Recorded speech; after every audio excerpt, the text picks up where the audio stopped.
Enfin, voyageurs.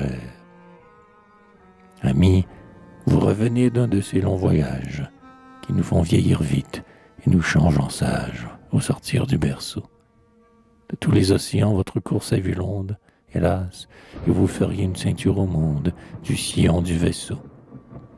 Le soleil de vin et cieux a mûri votre vie, partout où vous mena votre inconstante envie, jetant et ramassant. Pareil au laboureur qui récolte et qui sème, vous avez pris des lieux laissés de vous-même quelque chose en passant. Tandis que votre ami, moins heureux et moins sage, attendait des saisons l'uniforme passage dans le même horizon.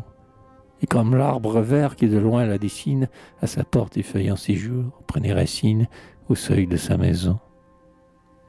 Vous êtes fatigué, tant vous avez vu d'hommes. Enfin, vous revenez, hélas, de ce que nous sommes, vous reposez en Dieu. Triste, vous me contez vos courses infécondes, et vos pieds ont mêlé la poudre de 3 mondes aux cendres de mon feu. Or maintenant, le cœur plein de choses profondes, des enfants dans vos mains tenant les têtes blondes, vous me parlez ici, et vous me demandez, sollicitude amère, où donc ton père, où donc ton fils, où donc ta mère? Ils voyagent aussi. Le voyage qu'ils font n'a ni soleil, ni lune, nul homme n'y peut rien porter de sa fortune, tant le maître est jaloux. Le voyage qu'ils font est profond et sans borne. On le fait à pas lents, parmi des faces mornes, et nous le ferons tous. J'étais à leur départ comme j'étais au vôtre. En diverses saisons, tous trois, l'un après l'autre, ils ont pris leur essor. Hélas, j'ai mis en terre, à cette heure suprême, ces têtes que j'aimais. Avare, j'ai moi-même enfoui mon trésor.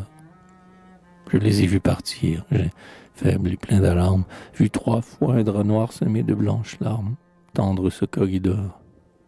J'ai, sur leurs froides mains, pleuré comme une femme, mais, le cercueil fermé, mon âme a vu leur âme ouvrir 2 ailes d'or. Je les ai vus partir comme 3 hirondelles, qui vont chercher bien loin des printemps plus fidèles et des étés meilleurs. Ma mère vit le ciel et partit la première, et son œil en mourant fut plein de lumière qu'on n'a point vue ailleurs. Puis mon premier-né le suivit, puis mon père, fier vétéran âgé de 40 ans de guerre, tout chargé de chevrons. Maintenant ils sont là, tous 3 dorment dans l'ombre, tandis que leurs esprits font le voyage sombre et vont où nous irons. Si vous voulez, à l'heure où la lune décline, nous monterons tous 2 la nuit sur la colline où gisent nos aïeux. Je vous dirai, montrant votre vue amie, la ville morte auprès de la ville endormie, laquelle dort le mieux. Venez, muets tous 2 et couchés contre terre, nous entendrons tandis que Paris fera terre son vivant tourbillon. Ces millions de morts, moissons du Fils de l'homme, sourdre confusément dans leur sépulcre comme le grain dans le sillon.